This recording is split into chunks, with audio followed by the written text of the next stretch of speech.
Good evening, everyone. It's Kayla, and welcome to another episode of Kayla Unfiltered, the Housing Call-in Show. Tonight, we're diving into two stories that are perfectly exposing why Ontario's rental system is collapsing for small landlords. And let's be clear, these aren't just bad tenant stories. These are system failures that affect every homeowner, every landlord, and every future buyer in this province. First, a couple of who bought a home, started their family, only to learn because of Section 56, a section most people have never heard of, they legally cannot move into their home they own. They did everything right, followed every rule, put their life savings on the line, and still lost the right to live in their own property.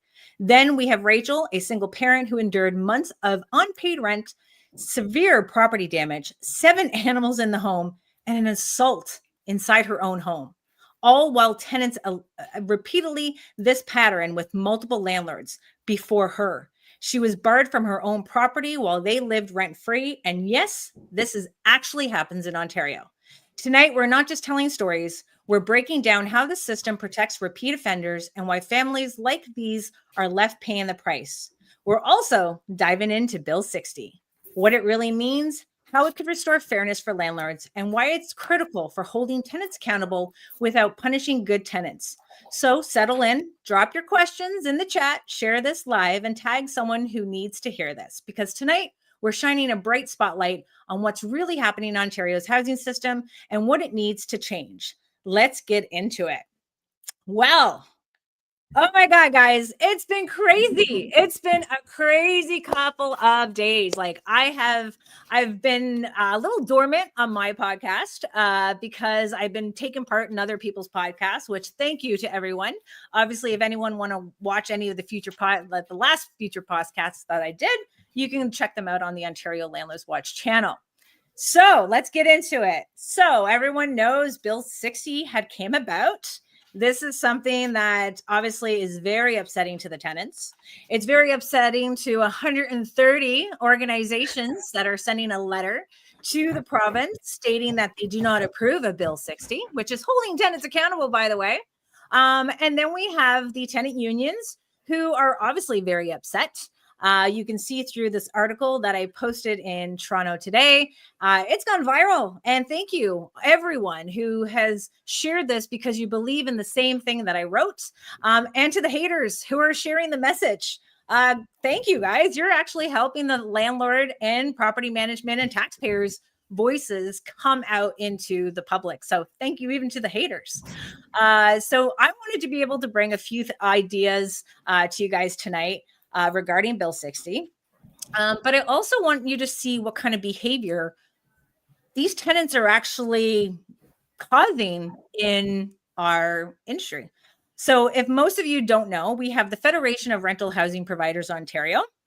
They are a big advocacy group for landlords, mostly big. I'm a lot of the small ones. But they did have a situation that happened in their office. And it's shocking to see how that's acceptable. And I wanted to make sure that our elected officials and media know how hostile some of these landlords, some of these tenants are towards their landlords. So before we have some time, bear with me, because this is a landlord association advocating for rights of tenants as well. Like, I do see what they advocate for. They were in their office and they got bombarded by tenants just because they stood next to Rob Flack through the announcement regarding Bill 60. So without further ado, and before we do, I want everyone to get a chance while they're watching to jump over to YouTube if you want to have some comments. I know sometimes with Facebook, we don't see everything until after. So if you're looking at trying to engage with us tonight, please jump over to the YouTube channel, Ontario Landlords Watch. So without further ado, I would like to present to you what our friends at FROPO have to endure just because they promote Bill 60, which is holding the bad tenants accountable, and of course, our good tenants paying the price. Tony Irwin? Yeah, he's just busy right now. Sorry, guys. Do you mind just leaving outside? No. Sorry, no. Yeah, that's Tony Irwin. Guys, that's Tony Irwin. Let's go. Hey. Yeah. Hi, Tony. We're a group of renters here. Can you please step outside? We want to have an interview with you. Has anyone told you look like Gavin Weston? You're creating an evictions pipeline from the LTV to the encampment. You, with your crony Doug Ford, are passing this bill at record pace. Like all consultations have been waived off. Why should we work at your schedule? And our demands are that you rescind Bill 60. You're a busy man. Let's just finish it here and then go. Why? You're laughing in the face of tenants across Ontario? No. Somebody get that on record. I understand. I think it's important though, mutual respect. Tenants already have minuscule protections. So you tell me how this bill is respectful by your standards of respect. Please speak. Extremely rude behavior. It's evicting families with children on the way. How is that appropriate behavior? Right? Is it going to be the seniors who you kick out, or is it going to be the ODSP people? What will give you the most profits? I'm sure you have analysts on this. One of your board members who represents Pine Ridge, they just tried to evict someone for being 98 cents behind on their rent. Yes. I'm not aware of that. Okay. What are you aware of? Well, Do you know the homeless stats? Well, it's doubled since 2022. So you're advocating for more evictions and you don't know the homeless stats? I'm advocating for a fair system. No, you're advocating for evictions. Not fair, and you're making it less fair. What do you think will happen if you create a tenant blacklist? Do you think they will end up in encampments, or do you think they will magically find a home somehow? I respect people's rights to have different views. I think it's important in our democracy to have that. You have your opinions, your positions. I have mine. how is That's it a how democracy when you influence the government so heavily? How is it a democracy if all consultations get waived off? We have to get back to business here. We have a. No, business, where you evict people, is not business for us. It is a direct threat to our communities, to our homes. That is not business for us. It's very personal. Kill Bill 60! Kill Bill 60! Power! Power! Power! As you can see, guys, this is something where they came into his office unannounced. They're hating on him because he promotes Bill 60 for holding the tenants accountable. There's nothing in Bill 60 that is going to impact any of our good tenants who are making their payments, not destroying other people's properties. And they try to say that they're big and influential to the government, but the government is heavily, they're almost hijacked by these organizations, 130 organizations who are sending a letter to our government trying to get them to back away from Bill 60 that provides some protection to our landlords. We have had 15 years of a bill that is protecting tenants over and over and over again. This is the first bill I have ever seen through my advocacy efforts that actually try to stop these loopholes, that actually try to protect the landlords against tenants who know every single loophole within the system. But unfortunately, we are not being heard because we're not being as rude as these individuals who are coming in there demanding that they should rescind Bill 60, like Fropo actually has a say in this. These are your elected officials, and I want our elected officials to see what kind of people that they're representing and who they try to support. And what's even shocking, guys, what's even shocking is that we have Olivia Chow, the mayor of Toronto, and we have the Council of Hamilton trying to use their municipal influence and trying to get our government to back away from Bill 60 again. And for many of you that don't know about Bill 60 is like, yes, there was a section about a lease expiry, and we will have our debate regarding if that was good or not. I think it was just about a consulting, and that was what's very unsettling, is knowing that they backtracked after 4 days on just consulting. But when you're able to file at the Landlord and Tenant Board with just 7 days, the tenants still have their ability to go to the Landlord and Tenant Board. They still have to wait for the hearing, and they still have to wait for the order, and they still have to wait for the sheriff to make their payments. And let's be clear, our government has offered programs upon programs to help tenants with rent relief. They have assistance to tenants for free legal aid at the Landlord and Tenant Board. They have the right to stay in their unit as long as they want, move in whoever they want. And you and I both know there's loopholes for tenants who refuse to commit rent theft. And that's what we have to call it. It's rent theft. And that is what we have to be louder as landlords. And I know it's very shocking that, you want to come out and you want to say this, because I can tell you right now, when you are outspoken and you're supporting Bill 60 and you're trying to call out the bullshit that these tenants are doing, this is what you would get. This is my phone this morning. I've been doing this for 15 years. Take a look. These are phone calls one after another, 3 times in 1 minute from a non-known name caller, because I support Bill 60. The first call that I actually, when I first picked up and said, Kayla speaking, they said, the tenants hate you. That's what we get because we are housing providers of Ontario. We are providing housing to people in need. We are providing the housing that our province, our taxpayers are struggling to provide. So why are we having to deal with this type of abuse with no consequences to tenants? So I'm going to leave it at that just because I want to be able to just to give you guys a shout out regarding Bill 60. Please support it. Contact your MPP. Contact your municipal government now because they think it's their jurisdiction to intervene in what the province is doing.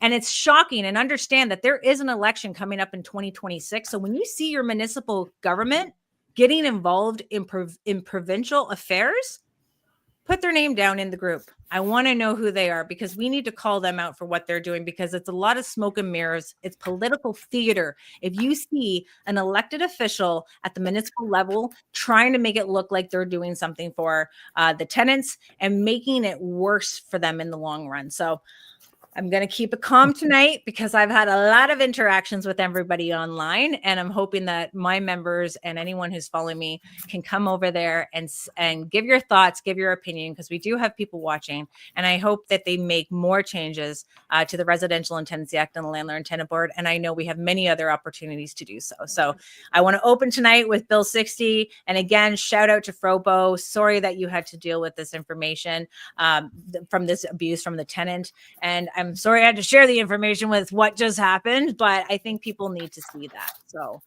okay. So I brought some guests with you tonight. Someone who is obviously the reason why Bill 60 is going to exist. And it's going to exist because we have landlords, private, small housing providers in Ontario who are struggling because of the broken RTA, because of the Landlord and Tenant Board, and because of professional tenants that just know the system, they know the loopholes. And I can tell you, they are getting craftier, very, very craftier, because next Friday we have another show. So Rachel, thanks so much for coming on. And we got Michael down there in the story. He's like our bombshell, guys. Don't leave me yet. Thanks for having us.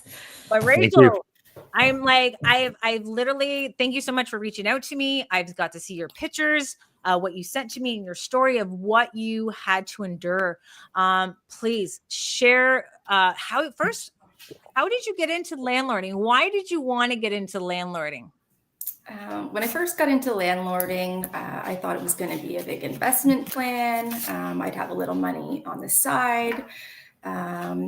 Unfortunately, it didn't turn out that way. I wanted to have a home for my son when he gets older. Obviously, there's rising costs in Ontario, and with inflation, young people just aren't able to buy. So that was the initial plan 5 years ago. Moving forward, I had 4 years of wonderful tenants. I couldn't have a single complaint for either couple. They were wonderful. Shout out to the good tenants out there, guys. That's right. Props. Unfortunately, in November of this year, I got new tenants. I did the research, so I thought. I called the references, I looked online. I couldn't find anything on them. Things quickly unfolded. The red flags started. And the first red flag actually was in the very first day. I greeted the child. There's 3 children with the couple and the child. And I said to her, are you excited to go to a school? You're in a new town, new house. And she looked at me very sadly and she said, I'm just tired of moving around. And at that moment, I knew, that's a huge red flag. You like to see the good in people. And I really tried to see good in these people. Unfortunately, it just went downhill from there. Moving forward, they paid rent until June of this year.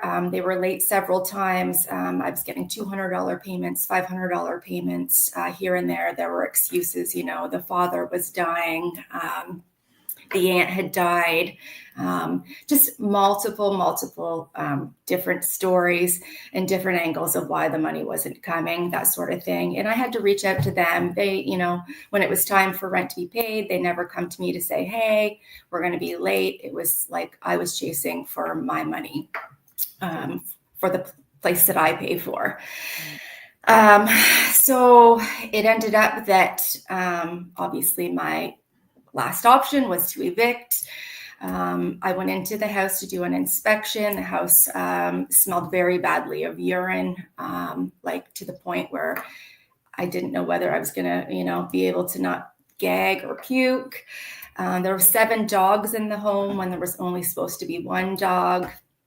You could tell the dogs have been urinating all over the house. The baseboards were swelled, chewed, scratched. New cupboards were scratched. The flooring was all lifted in spots. Were they breeding the dogs? I think they are. Yeah, I do. I think they are. They had 4. Still not paying rent. Yep. And they both work. And they have 3 kids. So, And this is something I told Rachel on the phone. I said, are those dogs licensed with their city? Yeah. This is something that we want to make sure that, as landlords, we need to make sure that the dogs are licensed and there's a limit. Mm-hmm. So check with your city, guys, if you're in a situation. Yeah, 7 dogs. So the house was just terrible. So I'd give them time to fix the situation, again, trying to see the good in people. Unfortunately, sometimes the good's just not there. And that's the hard lesson I've had to learn in dealing with this. So that whole phase went on with the inspection. Second inspection came. Again, I gave them extra time. All I had asked them to do was clean the floors and get the pet urine out. They weren't paying. I said nothing about rent. Again, just clean your floors. Plain and simple. Please clean your floors. And it's not safe. You may have to replace the floors. I don't even know what it sounds like cleaning. Yeah, you were still being nice. They do. So comes the end of July, we go for our second inspection. And during that time, there was rotting potatoes on the floor. The floors still hadn't been done. The house still smelled, that sort of thing. The husband was very rude upon entry for the inspection, and upon leaving for the inspection, I tried to hand him an N12 because prior I did a little deep digging, and they have done this multiple times. They owe thousands in rent to people. They have ruined multiple homes. Multiple landlords have had to sell their homes, and I'm just the next victim. And that's the thing, like, it's not about even the unpaid rent, it's the damaged home. Like, you can't even, and this is disheartening. We get messages like on this article about, well, you could sell, like, no, at the point in time we don't get rent, you're also having a damaged property that no one is going to buy, not only for the simple fact that there's a bad tenant in there, but because it's damaged. Exactly. So there's now $15,000 in damages in the home. Again, I tried to serve him the N12. Upon leaving for the inspection, he slammed my arm in the door. And then we put some pictures of this, guys. Like, I really, so here's the bruise in her arm. And that was actually a week later. So that was after a week. Wow. And this item, I had 2 knees that were swelled. I had to have X-ray on the one knee and my arm. And we got this one here. Yeah, that was my elbow. That was my elbow where he had body slammed me. It lacerated my elbow. And so what happened after, like, this damage came to you? Explain to people what happened when this happened to you. So he slammed my arm in the door. I used my other arm, pushed the door open. Upon entering the home, the tenant picked me up, threw me over his shoulder, body slammed me onto the floor, attempted to choke me. My 13-year-old child was with me at the time, so he had to jump onto this person, grab them around their neck to try and get them off of me. I yelled for my son to call 911. At this point, I wasn't sure really what was transpiring. It all happened so quickly, and I surely was not expecting to be body slammed and choked by my tenant that day. So my son calls 911. The tenant starts screaming, intruders, intruders, intruders. There's intruders in my fucking house. So he's portraying to the operator that we're intruders. We don't have access to this home. It's not my home, that sort of thing. Gaslighting the situation. Yep. So the police came, they had a quick chat with my son and I. Obviously the cut was visible. Some of the bruises were now visible. The officers went and talked to the tenant. And at that point they came back to me and told me I was under arrest for assault. And at that point I immediately started crying, and I was dumbfounded, like flabbergasted, like to the point where I said, "Are you joking?" I thought she was joking. This man just manhandled me, body slammed me in front of my child. You're a tiny woman. I'm 114 pounds. My child calls 911. The police come. I am arrested, handcuffed, no prior criminal record, thrown in the back of the car while my child cries along the side of the road because the police officer, had said that the entry camera has the proof, which was me being the aggressor and pushing on the door. However, there are 7 visible cameras inside the home, but unfortunately, one wasn't working and the other was at the wrong angle. So it didn't catch the body slam or the choking or anything. So they have cameras inside of their home. They have 7 cameras inside the home. Never in my life have I been in a home where were they drug dealers? I'm not sure what is happening. My guess at this point is they owe a lot of people money. I put one camera in my kitchen. That was to find out which had messed up my kitchen. They have 7. They will freely tell you they have 7 cameras inside their house. She will tell you they have every inch. But unfortunately, it wasn't caught on camera. I call bullshit. The cameras pointed directly at the door. I call bullshit.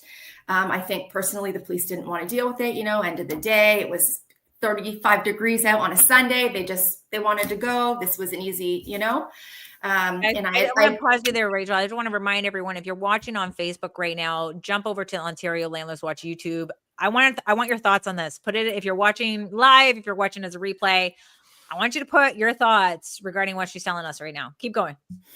I had begged and pleaded with the officer to go get the inside footage. As you know, I know, everybody knows that footage is there. But unfortunately, the officer didn't seem to care. When I was released, I actually had to ask the officer to take pictures of my lacerations and bruises because you had to ask them. I had to ask the female officer to take pictures, and she said, "Oh, I suppose I could." Okay. All right. What is wrong? Like, we already know what's wrong with our police catch and release program that we have going on, but that is ridiculous. So yeah, I was charged with assault. It cost me $14,000 for a lawyer to get a withdraw.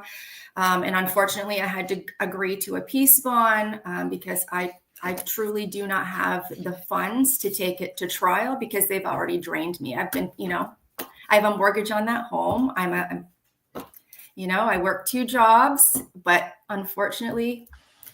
And guys, I'm telling you right now, they're in the unit still, right? They are still there. This process started in July, and they are still there as of today. We have a date with the LTB for a hearing the end of November, and my understanding is it'll still be until January before I can get these people out because they don't leave. It takes the sheriff to make them leave.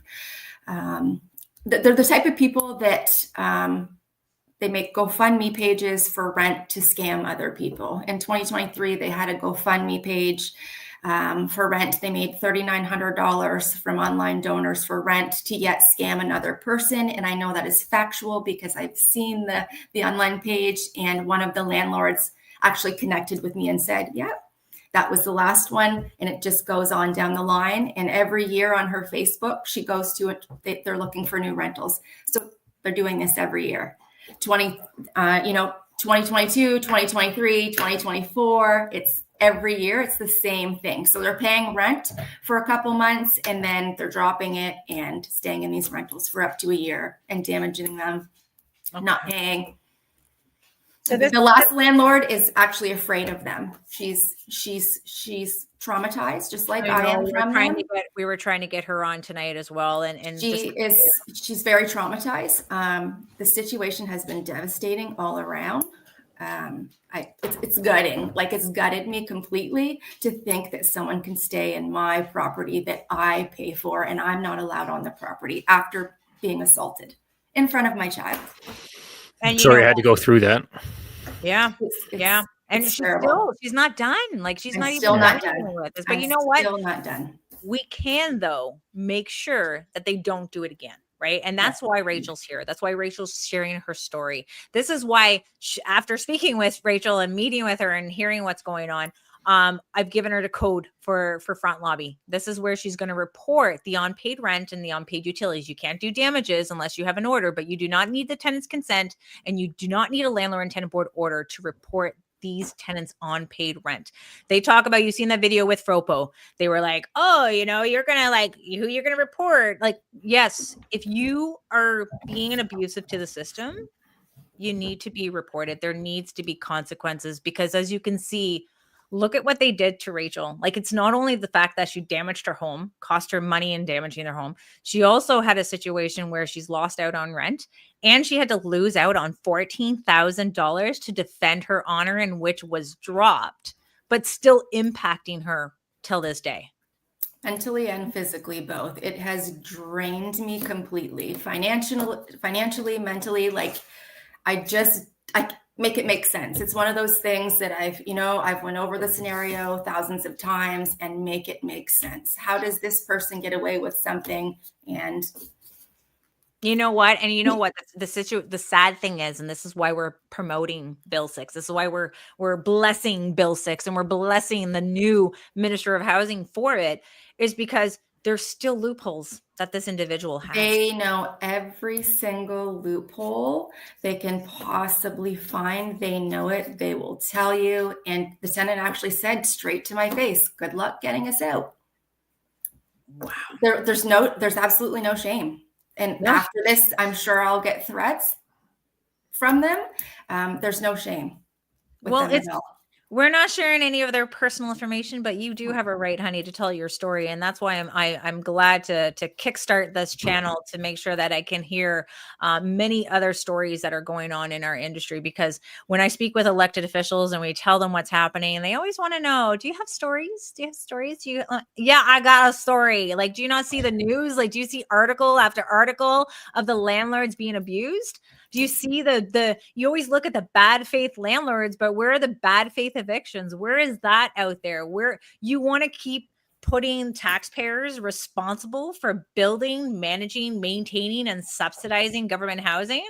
Or do you want to work with a private investor who's not looking for a handout from government and not looking for a handout from the taxpayers? But what we do ask for is accountability and transparency. And this is why I'm excited for Bill 60, because it is starting to work into the orders, like not just non-payment, because right now Front Lobby can do non-payment of rent and utilities. We want to see other orders. We want to see the type of behavior that these tenants are getting away with, and unfortunately becoming another problem for another landlord. So please check out frontlobby.com, making sure that you're reporting your tenants' unpaid utility bills, because people need to understand that they need to be held accountable. And this is a business. It's not a charity. So before you guys come at us and be like, oh, it's a human right. Listen, you are getting shelter that's provided to you from your government. They will always have shelter. They will pay you to go into a motel.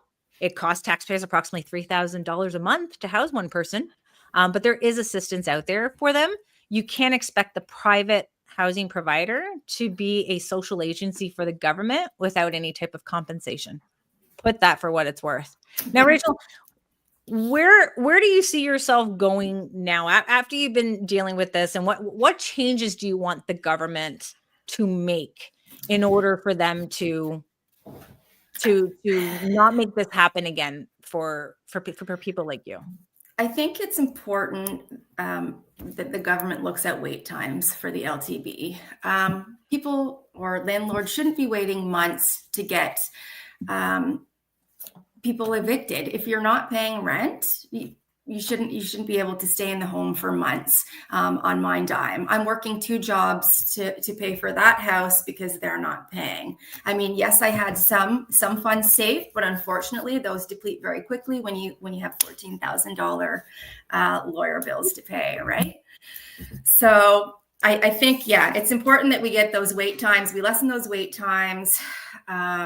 And my tip for us, dealing with the wait times, it's not just about hiring more adjudicators, as some of our tenants think is going to be the solution. This is about understanding that you don't need 3 hours to talk about why a tenant doesn't pay rent.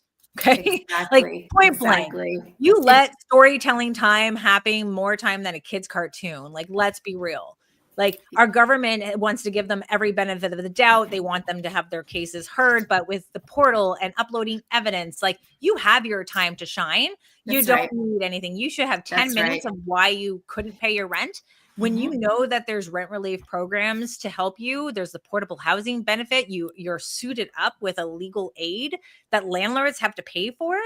Don't tell me that Bill 60 is removing any tenant rights. If it's anything, it just erodes more of the landlord's rights if our government tries to step back and try to water it down even more, because they feel that they've been bullied by tenant unions and from all of these 130 organizations that profit from this crisis. Sorry, I get so passionate about this, Rachel. It's great. I've been doing this for 15 years. I've been a landlord for 24 years. Great. I come from a family of tenants. I know what it's like to be eating craft dinner, not going to concerts with your friends, not bringing the nicest clothes. I have that life. So when I'm giving you my opinion to what needs to change, we have to stop the bleed, and we have to make sure that our taxpayers, aka landlords as well, aren't paying the price for just a mismanagement of government.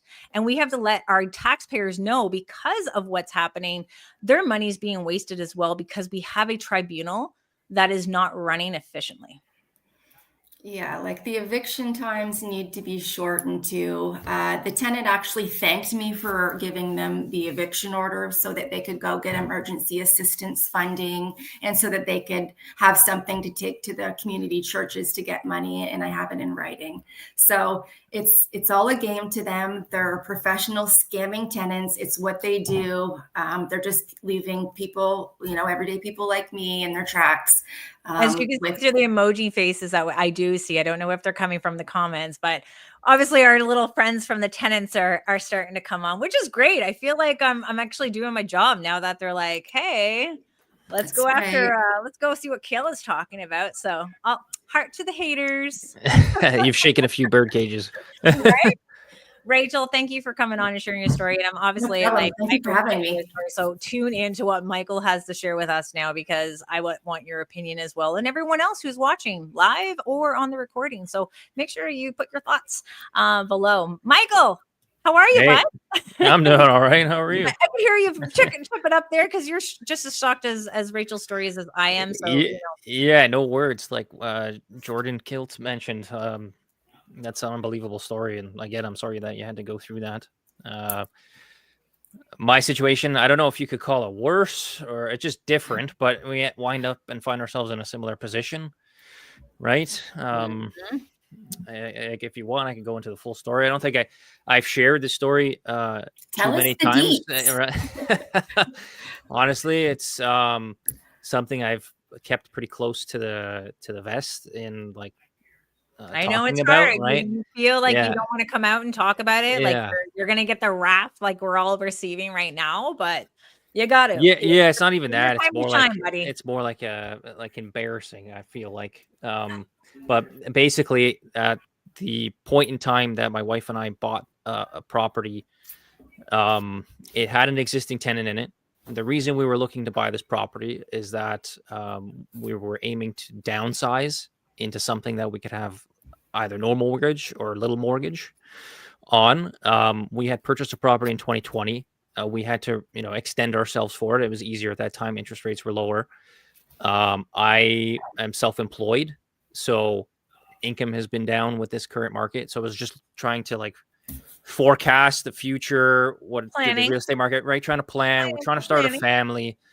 So we talked and said, okay, I think this is the best move if we can alleviate this massive mortgage. Like it was several $100,000. It was a big mortgage. Interest rates had increased, between I think it was over a 6 month span in 2022, which we were on variable rate mortgage. So our mortgage interest shot up through the roof, like so many other landlords are facing, right? Explain how mortgages and stuff work for our tenants, because I think that they pay our mortgage. Right. So, we were trying to do some family planning, and this seemed like the logical decision is to buy something smaller and make it work for us to be able to start a family, not have to stress about finances, which a lot of people these days are. So this at that point in time, that was March of 2024, and I don't know if you remember what the real estate market looked like back then, but it was very different from what the market looks like today. Not necessarily from a cost perspective, although they've since dropped, but more so from a housing stock perspective, because there was not a lot of inventory online at that time. Yeah. The thought in that spring market is that the Bank of Canada would lower interest rates. They didn't. And so everyone was kind of waiting on the sidelines. They didn't start until June of that year. So we understood that there was a tenant in this property. We were willing to take on that risk, knowing that we were going to be issuing an N12 for personal use. That was the plan. That's what we communicated to our real estate agent, to our lawyer. But we had a house at that time. So we were willing to get something that fit our needs, was in the right neighborhood, had amenities around it that we were looking for, as a mature neighborhood. Yep. And so we pulled the trigger on it. And I know there's a lot of armchair quarterbacks. They're going to say, well, why didn't you put in a condition that the tenant should be removed? Right. And hindsight's 2020. But like I said, the real estate market was at a very different position, right, as far as inventory compared to what it is now, which there's plenty of inventory. So we purchased the property. We thought everything was fine. We went to serve our tenant the N12 notice. She came back at us and referenced this section 56 of the Residential Tenancies Act, saying that she couldn't be evicted, and that we couldn't go and move into the property. And so we did our research. We contacted the city in which the house is to kind of get more information about past history of the property.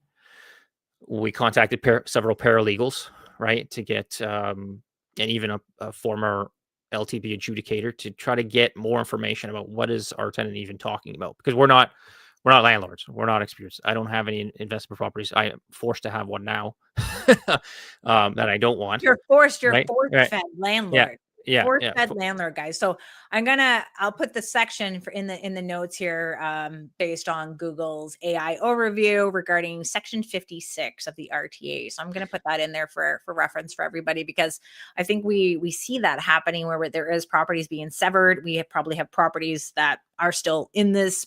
So let's put that out there for everybody to see there. Go ahead, Mike. Yeah. So it's I read that it's one sentence. It's one sentence of the Residential Tenancies Act. It's 61 words long. I've read it. I don't know how many times. I don't know how many tears have been spilt over this. You probably know it off the top of your head. Yeah, I don't know it word for word, but I know basically that we can't evict the tenant for personal use because the property became separately conveyable when the previous owner, as we came to learn, had severed the property. So with the tenant in it. So that's essentially giving the tenant this section 56 security of tenure, meaning immunity immunity over an N12, meaning that no owner, whether it's us or 10 owners down the line, which I don't think we'll ever be able to sell this thing, because what person would want to purchase it knowing that they can't evict with wanting to move into it, could ever do that. Guys, like, right? I literally I talked to them, like, people are messaging me like, hey, you got to have this guy on your show. Like, this is what's happening. I was like, so we now have a forced landlord, and then he doesn't want to be a landlord, but he can't even sell it because you have to disclose this information. And like, are you trying to go back on like the previous owner because they never disclosed this information to you? Yeah, so that it's a good point. So they never disclosed it to us. We came to learn after the fact, obviously. We tried to do it the right way. We served the notice at the advice of our paralegal to go through the process, to go to a hearing, which was held on May 6th of this year. And interestingly, going back to what your story was, so we filed that at the end of December of last year, or near the end of December. So it took almost 6 months to get that hearing. Then we had to sit in the block. This is my first experience ever with the LTB and like shaking from the nerves, right? Because I don't know what's going to happen. Yeah. Never been through it before.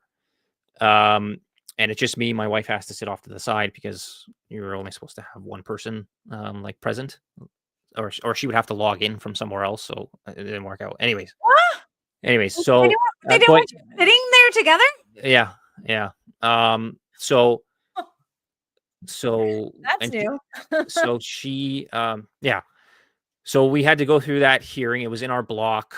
It was the afternoon block. And, of course, right before us, there was some tenant that was giving their story. Their landlord was wanting to evict them. I can't remember what the reasoning, if it was a N13 that they were serving or something else. Anyways, the tenant was giving their spiel about what they could afford. And then the adjudicator was going through the list. Okay, so what's your expenses for every month? And that dragged on that whole conversation for over an hour. And so we ran out of time. You were budgeting for the tenant? Yeah. Okay. Yeah. So I was sitting back listening to this, knowing that This you can't make this stuff up. Yeah, knowing that if we run out of time, then the hearing's going to be it's adjourned, and we'll have to wait for another time. God knows how long that was going to take. Mm-hmm. And that's what happened. So we ran out of time. They had to end the hearing, and so we had to pick it up. Fortunately, it was only a month later that we had to do it. Interestingly, it was the 1-year anniversary from when we took possession of the property that our hearing was. We already knew going in that the likelihood of us being successful based on the interim hearing, interim order that we received was unlikely. But nevertheless, we went to it anyways because we needed to get that formal order from the LTB basically saying that you, the homeowner, don't have the right to live in your own property because of something that the seller did that you knew nothing about. But because it's there in section 56, those 61 words, one sentence, that's it. Case closed. And it's like everyone that we tell this story to, which for the most part has been just our inner circle. Now that I have the formal order, it's not that no more. yeah. Now that I received the formal order, which took 4 months because I didn't get in until end of September. So 4 months from your hearing, you got this order? Yeah. Right. So June, July, August, September. Yep. Yeah. 4 months.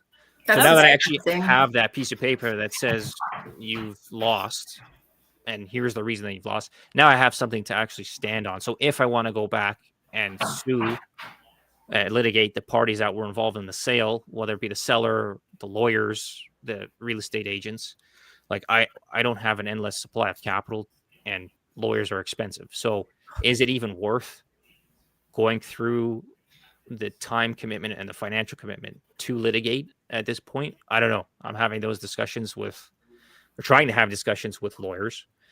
But it seems like everyone that we reach out to bring this up, like I've contacted the media, I haven't gotten responses back. I've emailed our public officials, haven't gotten responses back. It's like, well, that's an unfortunate situation. Good luck with that. That's sad. Isn't it? Like That's very sad. How much did you spend? Like, how much did you pay for this house? $513. And you can't even use it. Yeah. So that's disgusting. We had to sell our house that we were living in because it was in good faith. We were planning to sell anyways, obviously. But because we lost and we have nowhere to go, so now we're living with my wife's mother.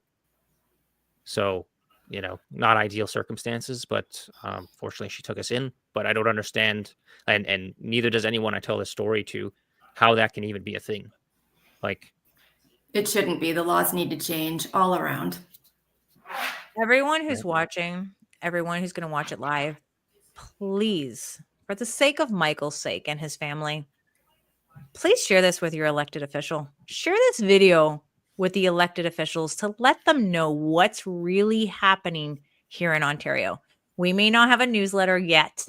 We may not be able to get the attention from all the news broadcasters to tell this story, but I'm telling the story here for you to share this because this is not right. This is an RTA that's completely outdated, that needs to be changed.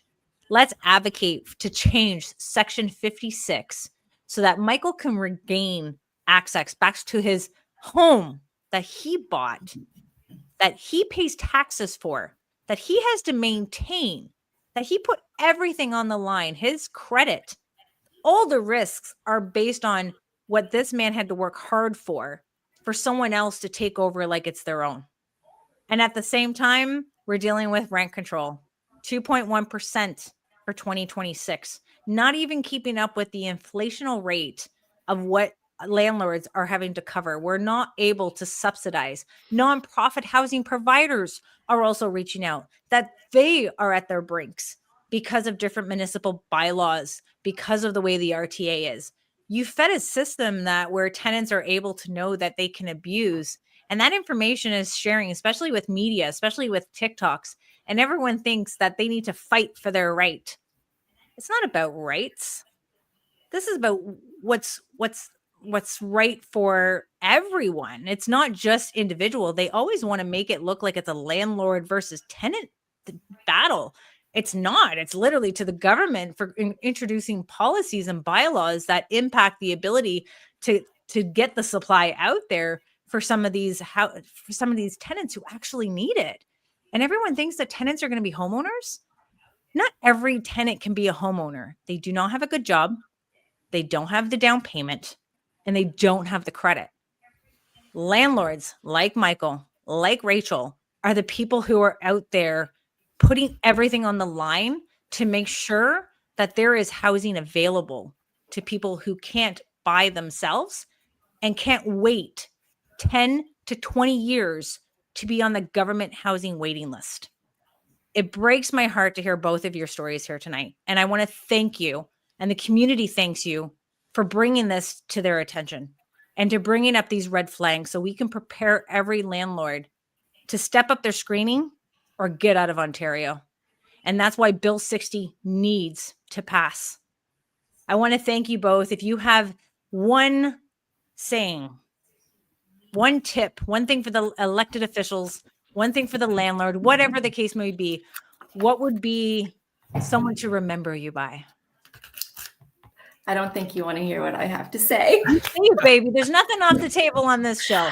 I'm very raw. So, I mean, if you want to live like a homeless person and live for free and live on the streets and not clean your home, things like that, then you need to go do so.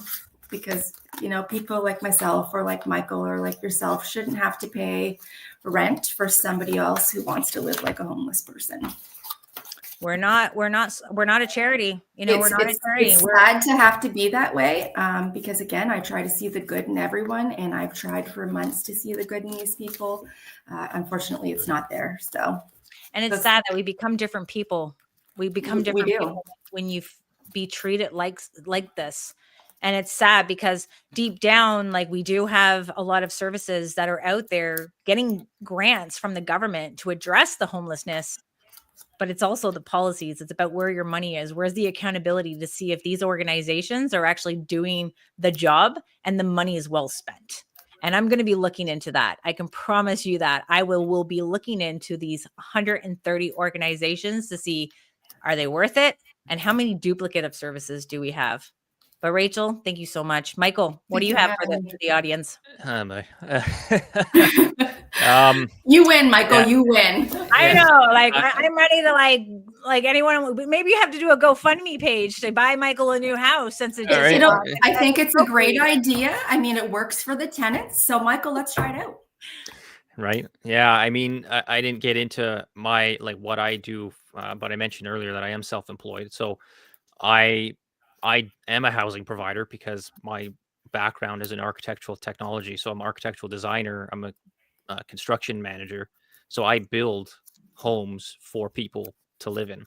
And the fact that I don't have one to live in because I can't evict the tenant is like some sort of sick joke.